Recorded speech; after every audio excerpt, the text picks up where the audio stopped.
Hello YouTube, welcome to Easy Classes. This is a quick tutorial on how to change the Chrome language back to the English. If you are unfortunately or by mistakenly has changed the Chrome language to another and you are unable to find the language change settings, then you are in the right place. Guys, before jumping to the tutorial, I request you to subscribe to our channel and hit the bell icon. Well, let's get started. As a first step, you have to open the Chrome browser.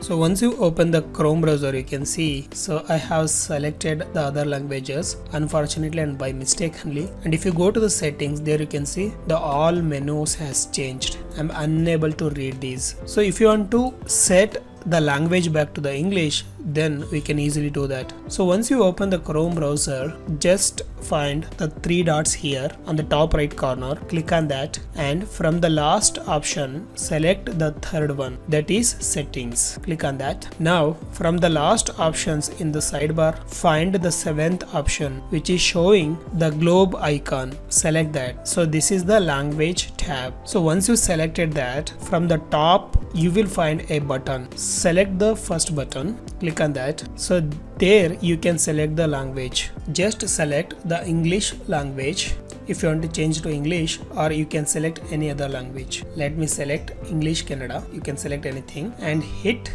the last button which is showing blue. Now we have added a language here that you can see Canada English. So there you will find the three dots again. Click on that and select the first checkbox and hit the second button under this. Hit on that. Now the Chrome browser will relaunch for you. Now onwards you can see we have successfully changed the Chrome browser language to English. Now I'm able to read the all menus and all settings, as well as I can start using the Chrome browser with English language. So that's it guys. This was the quick and easy tutorial on how to change the Chrome browser language to English back. Hope this video helps you. If you found helpful, please subscribe to our channel and hit the bell icon. Well, I will meet in the next exciting video like this. Till then, bye bye.